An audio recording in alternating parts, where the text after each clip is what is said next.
Hello, year 11. Right then, I'm going to talk to you about operating systems and HCI, which stands for Human Computer Interaction. So in the lesson, we went through this in quite a lot of detail. And first of all, I explained what an operating system actually is. So an operating system is software, and that's a keyword you need to use in an exam, is software that manages or controls a computer system. So Microsoft Windows is software and it is an operating system, and you use this every time you use a computer. What you need to do when you get a question in an exam on operating systems is just think about what does Windows as an operating system do for you. Well, the first thing, it boots your computer, it loads your computer for you. All right, that's the first thing.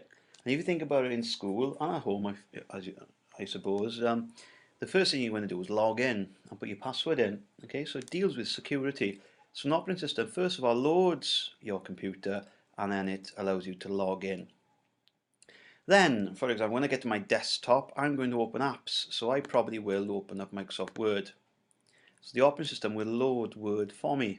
I'm not going to go into loads of detail about what loading means, but obviously it loads Word from the hard disk of the computer into the RAM, the random access memory. I'm then able to use Word, and not just Word, but I can now open other programs, other apps like Excel, which means now I'm multitasking between programs. So now I have Excel open, I have Word open, and I also have OneNote open at the same time. So I can flick back and forth between the programs that are active. Okay, so I'm multitasking. And you do this a lot, especially when you're using the internet to do a bit of research whilst obviously typing something up in Word. So you can relate to it. An operating system will also deal with your input and output devices, so your mouse, your keyboard, your graphics tablet, all those things you connect to your computer, right? And it'll deal with configuring and setting those things up. It also deals with file management. So when we deal with files, we can copy files, we can paste files, we can view our files, we can delete files, rename, edit, etc., etc. Okay? Um, and that's the basics of what an operating system does. Okay? Another thing it does, it provides us with a graphical user interface. Um, in fact, it's a user interface, and a graphical user interface is a type of interface. But with a graphical user interface, and we discussed this in the lesson, if I open PowerPoint just to make a few notes as I'm going through this, the graphical user interface is provided by the operating system, and it is a way of making it easy for us as users to interact with a computer.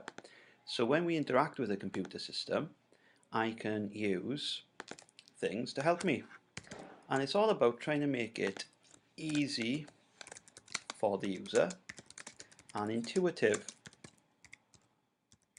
Intuitive means you use your intuition to work it out, which means that you can use it without a lot of help.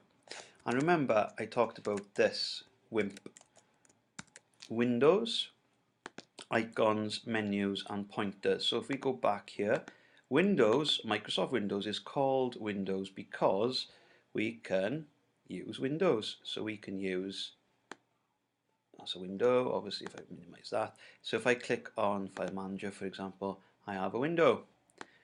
Helps us organize files, helps us view files, etc. Okay, without those windows, it would be difficult to see my files. Also, I have icons. I can click on icons to load programs. It just makes it easier for me. It's quicker to access the programs, the apps, by clicking on icons. The menu, for example, the Start menu, allows me to organize my apps, my applications, and my programs. And again, it's easy for me to use because I can make selections now based on what's on the menu. And lastly, the pointer, I can see where I am on the screen. So I can see where I can click, I can see where I can point, which makes it easy for me to know where I am on the screen. Easy peasy. So the good thing about a graphical user interface is that we can relate to it. We've used it many times, so we can explain it, and we should be able to identify quite easily advantages and disadvantages. Right then, other features of the GUI, the graphical user interface, is the taskbar at the bottom, which allows us to, again, multitask. the taskbar, I can see what programs are open, I can close them, I can minimize them, I can maximize them. Okay, so the taskbar helps me to do that. Another thing that helps me are shortcuts. Okay, so the taskbar first, I can put shortcuts on my desktop. So my desktop is here. I can make shortcuts to programs which are, a form of icon, I suppose, but it allows me then to get to a program faster instead of having to follow the menu. I can also use the help within. So it says your help and support. That allows me to view detailed help. I may not need the help, but it's there if I do. But it's a feature of the GUI. I can also set up widgets. I can put on-screen keyboards up. I can zoom in. I can zoom the screen, magnify the screen. I can speak into it, so I can give it instructions by voice. So all these things are features of the GUI.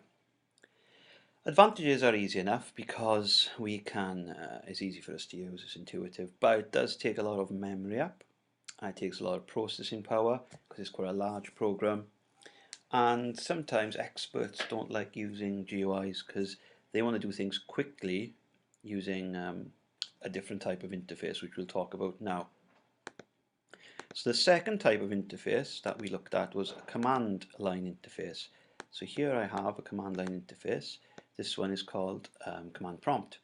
And you can see at the moment I'm in users and I'm in a folder called Neil. So if I do dir, it'll show me the contents of the folder Neil.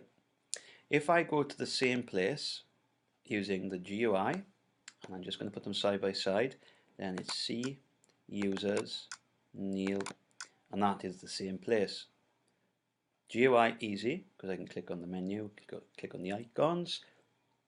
The command line interface is a lot difficult because you've got to know the commands. So dir for directory allows me to see that. If I then put in, if I want to go into my music directory, in the GUI I click the icon. In the CLI, in the command line interface, I have to put CD for change directory, and then I'm going to put in the word music. But if I spell it incorrectly, it's going to not work. And then dir, and then I'm in the same place. Okay, so the CLI is a command line interface. It's really good for experts. Experts love using command line interfaces. Little memory is needed to run it, so lots of graphics, lots of icons, lots of animations. Here's just a black screen with white writing, so less processing power, less memory, and you don't need anything expensive to run it, like any expensive equipment. So you don't need powerful computers. The only thing is, with a CLI, it's difficult for beginners to learn because they've got to remember the commands, and sometimes you get the commands wrong and then the commands don't work. So mistakes are quite frequent using CLIs. You're going to make a lot of mistakes to start with.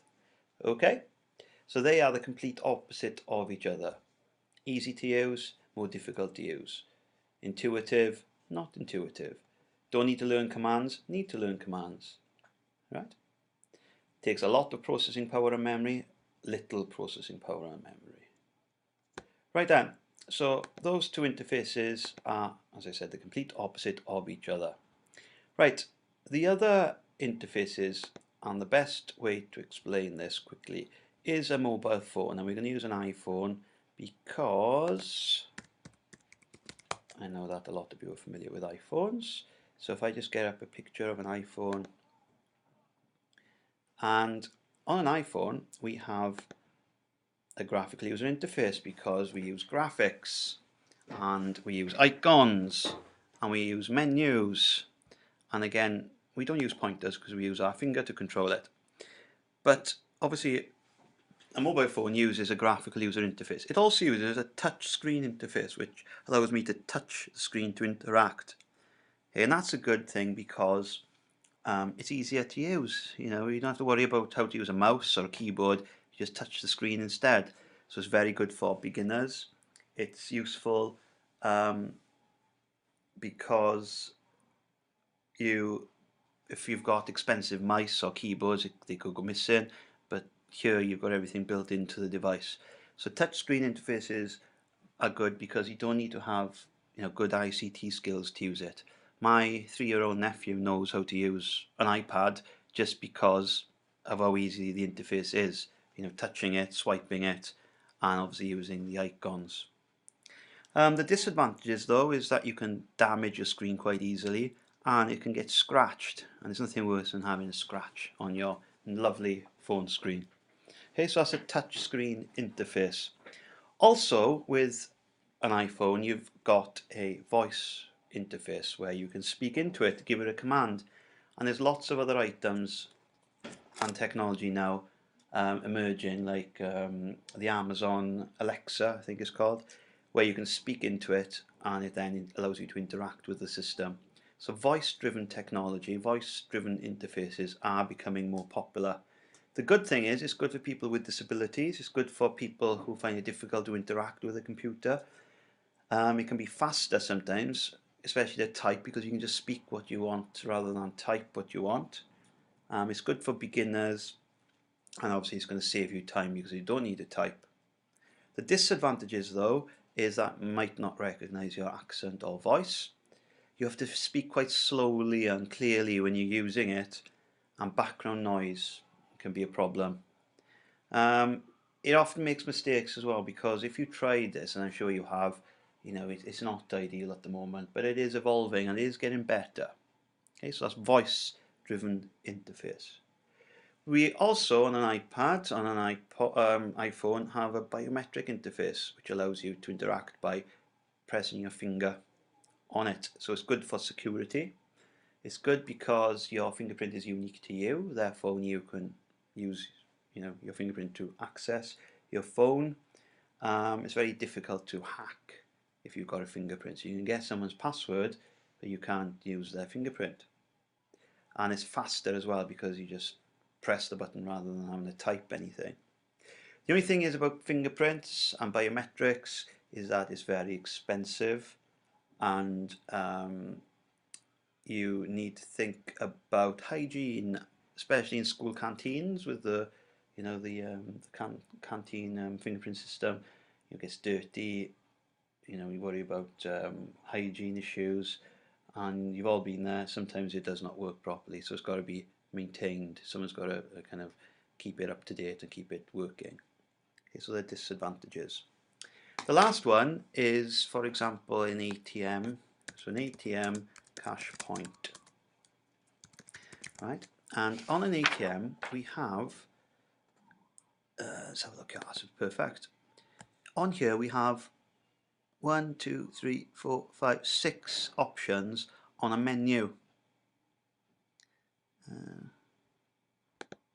Can't see.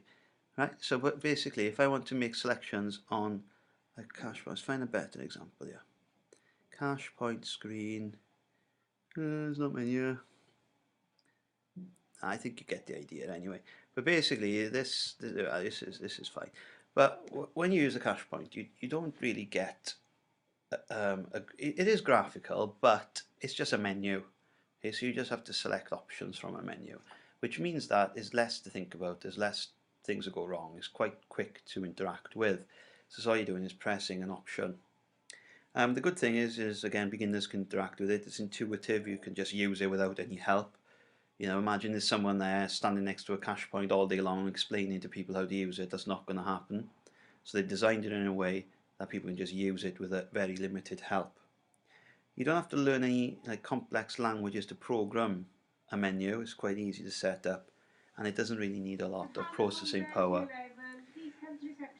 Menus have started being used more often on phones and also TVs, like Sky. You've got a menu of all the different programs on, but it's a very, very simple interface. Disadvantages: sometimes you can get lost in the menu if there's lots and lots of options. If they're not if the options are not organized properly, it can cause problems. And experts don't tend to like setting these systems up because it can be quite tedious. They prefer coding and writing applications via programming languages. Okay, but don't worry about it too much. Okay then, so those are the interfaces that we've talked about in class. Everything's in your notes. That's just a little bit of a video to clarify some of the key points. Okay, so hope it helps. Good luck, and I shall see you soon.